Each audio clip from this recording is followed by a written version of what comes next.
여러분들, 이 바이오를 투자할 때는 글로벌 바이오들의 트렌드를 아셔야 굉장히 유익하다라고 말씀을 드리고 싶어요.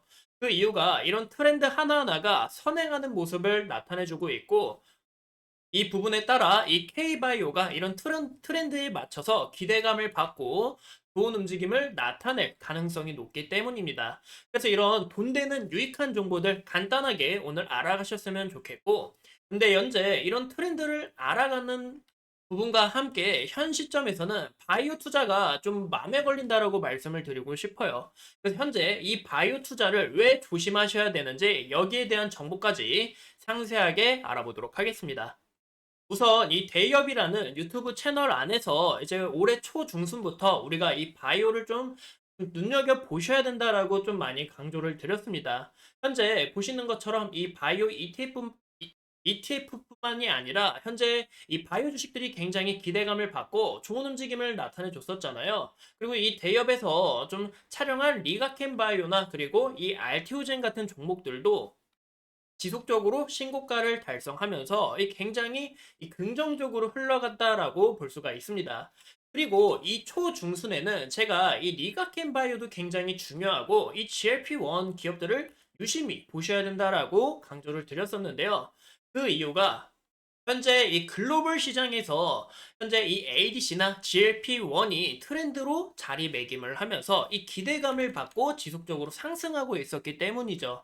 그래서 여기에 대한 이 기대감들이 현재 이 K바이오에게도 나타났다라고 볼 수가 있습니다. 이런 부분에서 현재 글로벌 바이오 트렌드를 하나하나 다 아셔야 여기에 있어서 우리가 굉장히 유익하게 행동할 수 있겠구나라고 볼 수가 있겠죠. 보시는 것처럼 이 글로벌 바이오 시장을 현재 이 K바이오를 선행한다라고 볼 수가 있고, 그리고 이런 트렌드를 아셔야 되는 이유가 빅파마들이 주목하고 있고 또 돈을 쏟아붓고 있는 분야이기 때문에 국내 바이오 기업들도 연관되어 있으면 기대감을 받고 주가가 이렇게 상승하는 모습을 우리가 볼 수 있습니다. 이 글로벌 바이오 같은 경우 이제 경기 방어주로 속하는데요. 하지만 우리나라 바이오주 같은 경우 이 성장주에 속하다 보니까 이 주가에 대한 기대감이 좀 남다르다라고 볼 수가 있습니다. 즉, 이 혁신 자체가 중요하다라는 건데 오늘 함께 알아볼 글로벌 트렌드는 이렇게 총 5가지가 있습니다. 그리고 마지막으로 현재 이런 트렌드를 알아가고는 있지만 왜 이 바이오 투자가 조심스러운지 여기에 대한 내용이 가장 중요하니까 좀 상세하게 보셨으면 좋겠고요. 우선 이 GLP-1에 대해서 좀 강조드려 이제 이야기를 좀 해드리도록 하겠습니다. 이제 이 GLP-1은 글루카곤 유사 펩타이드 1의 약자인데요. 이제 이게 수용체 작용제인데 기존 당뇨병 환자의 혈당을 조절하기 위해서 이제 사용이 됐지만 최근에는 이 비만 치료에도 효과적인 모습을 좀 보여주고 있습니다. GLP-1은 우리 몸에서 자연적으로 만들어지는 호르몬이다라고 볼 수가 있는데요. 이제 주로 이 장에서 분비가 됩니다. 장에서 분비가 서서히 되면서 혈당 조절에 굉장히 중요한 역할을 하고 있는데, 우리가 예시를 들어서 이 밥을 먹고 나면 이 몸 자체 혈당이 올라가게 돼요. 이렇게 혈당이 올라가게 될 시 이 GLP-1이 분비가 되면서 인슐린 분비를 촉진을 하고 또 이 간에서 이 포도당 생성을 억제하면서 이 혈당을 낮추는데 굉장히 뛰어나다라고 볼 수가 있습니다. 이 GLP-1 같은 경우 저뿐만이 아니라 이 대기업 안에서 이 같은 팀원들이 가장 중요하다, 이 전문가님들이 중요하다라고 좀 강조를 드렸었는데, 현재 이 비만 치료제로 좀 사용이 된다라는 게 또 이 비만 치료제 시장이 굉장히 크다라는 부분이 좀 눈여겨 보셔야 된다라고 이야기를 드렸었고요. 2030년에는 각 하나로 이 131조에 달하는 규모로 성장할 것으로 내다보고 있기 때문에 여기에 대한 기대감이 대폭 상승했다라고 볼 수 있습니다. 그리고 이 GLP-1이 저는 좀 중요한 이유가 현재 적응증이 확대가 된다라는 게 중요하다라고 볼 수 있어요. 이 적응증이 뭐냐면 우리가 이제 기존 감기약 있잖아요. 코감기약이 있다면 이 코감기뿐만이 아니라 이 목감기나 뭐 두통이나 아니면 뭐 이런 폐렴 등 이런 치료할 수 있는 분야가 서서히 늘어난다라고 봐주시면 좋을 것 같아요. 그래서 이 당뇨병과 비만을 치료하고 있는 게 수면 무호흡증이나 그리고 알코올, 흡연 중독, 심장 질환 등 만성염증까지 좀 확대가 되다 보니까 현재 이 GLP-1의 시장이 굉장히 크다라고 우리가 확인할 수 있습니다. 또 추가적으로 이런 효과를 보여준다라는 거 꼭 참고해 주시면 좋을 것 같고요. 이제 두 번째로는 이 CAR-T를 볼 수가 있는데 이 CAR-T가 뭐냐면 유전자가 병현된 이 T세포를 사용하여 이 암세포를 공격적으로 공격하는 이 혁신적인 면역 항암제다라고 볼 수가 있는데요. 이제 환자의 몸에서 이 면역세포인 T셀이라고 있습니다. 이 T세포를 뽑아내고 이 T세포한테 암과 잘 싸울 수 있도록 교육을 한다라고 볼 수가 있어요. 그 다음에 이 T세포 안에 키메라 항원 수용체라는 유전자를 추가한 다음에 다시 이 환자의 몸에 딱 주입한다라고 볼 수가 있는데요.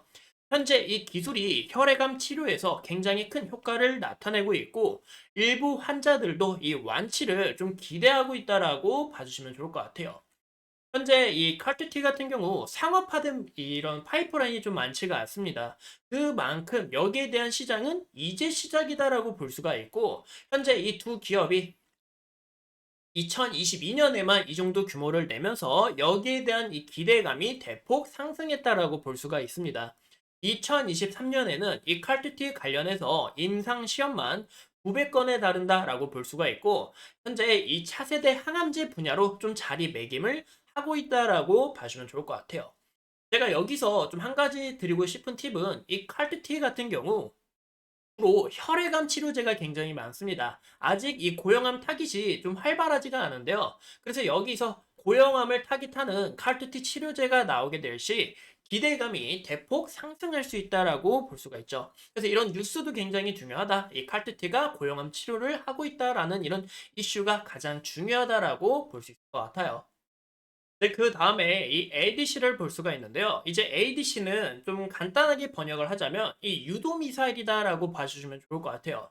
이게 왜 유도미사일로 좀 표현이 되냐면 보시는 것처럼 이 항체에 약물을 달아서 이제 이 약물 자체가 이 항암을 찾아 슝 날아간다라고 좀 봐주시면 좋을 것 같아요.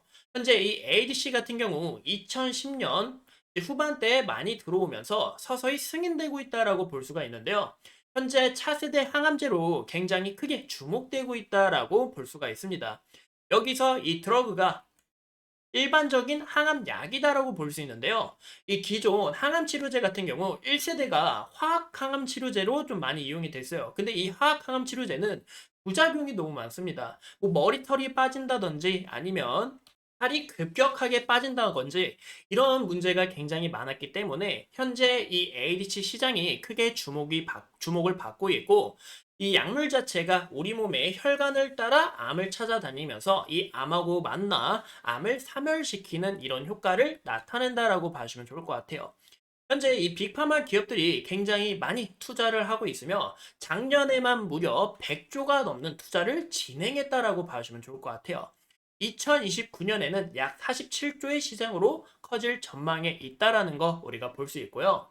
그 다음으로 이 유전자 치료제를 우리가 확인해 볼 수 있는데 이제 유전자 변형 세포를 활용하여 이 질병을 치료하는 기술이다라고 볼 수가 있습니다. 이 유전자 편집 기술을 좀 기반으로 정상 유전자나 치료 유전자를 이 환자의 세포 안에다가 이렇게 보시는 것처럼 투입을 하면서 유전자 결함으로 인한 질병을 고치는 방법이다라고 봐주면 좋을 것 같은데요. 우리가 이 아까 처음 봤던 이 칼테티와 좀 비슷한 면모가 있다라고 좀 봐주면 좋을 것 같아요. 현재 이 생물학적 특성을 변화시키면서 이 손상된 조직이나 질병에 걸린 이 조직을 대체하거나 이 회복을 시키는 과정이다라고 좀 봐주면 좋을 것 같습니다. 현재 이 유전자 치료제는 좀 거리가 멀다라고 볼 수가 있어요. 그 이유가 현재까지 15개, 약 15개의 이 약품이 FDA 승인을 받아서 전 세계에 좀 판매를 진행하고 있지만 국내에서는 그렇게 좀 달갑게 반기지 않는다라고 볼 수가 있습니다. 하지만 현재 6개 정부 출연 연구기관을 포함하여 유전자 세포 치료를 좀 앞서 나가고 있다. 그래서 여기서 다시 한번 더 기대감이 좀 올라갈 가능성이 높아 보인다라고 봐주시면 좋을 것 같습니다. 그다음에 이제 mRNA 백신과 그리고 ABV 치료제를 좀 볼 수가 있는데요. 이 mRNA는 코로나 시대를 여러분 다 겪으셨잖아요. 그래서 대부분 좀 아실 거라 생각을 해요. 이 코로나 백신이 현재 이 mRNA 백신과 좀 유사하다라고 볼 수가 있는데 이제 이 개념 자체가 이 백신이라는 것은 약화된 병원군을 우리 몸에다가 이제 소량씩 넣어보면서 미리 싸워보게 합니다. 왜 이렇게 하냐면 이 병원체의 약한 버전을 우리 몸이 미리 만나서 아프지 않고 면역계를 훈련시키는 과정이다라고 볼 수가 있는데요. 즉, 이 개념 자체가 우리 몸의 세포들을 미리 읽으면서 이 바이러스 단백질을 스스로 만들게 되고 이 단백질들이 스스로 합숙을 하여가지고 이 면역계를 대비할 수 있다라고 볼 수가 있습니다. 즉, 이 mRNA는 이 외부에서 병원체를 넣는 게 아니라 우리가 이런 백신을 넣는 게 아니라 우리가 항원을 스스로 생산을 하면서 우리 몸의 이 면역 체계가 단단해지면서 우리의 이런 질병을 치료하는 방법이다라고 볼 수가 있는데요. 현재 이 mRNA 다음으로 AVV 치료제가 좀 각광받고 있습니다. 이제 이 AVV도 유전자 치료제에 사용되는 이 바이러스 벡터 중 하나인데요. 이 유전 물질이 세포에게 전달할 수 있고 기존 이 mRNA하고 다른 부분이 특정 유전자를 손상된 이 세포에만 전달을 하기 때문에 부작용도 굉장히 적다라고 이야기가 나오고 있어요.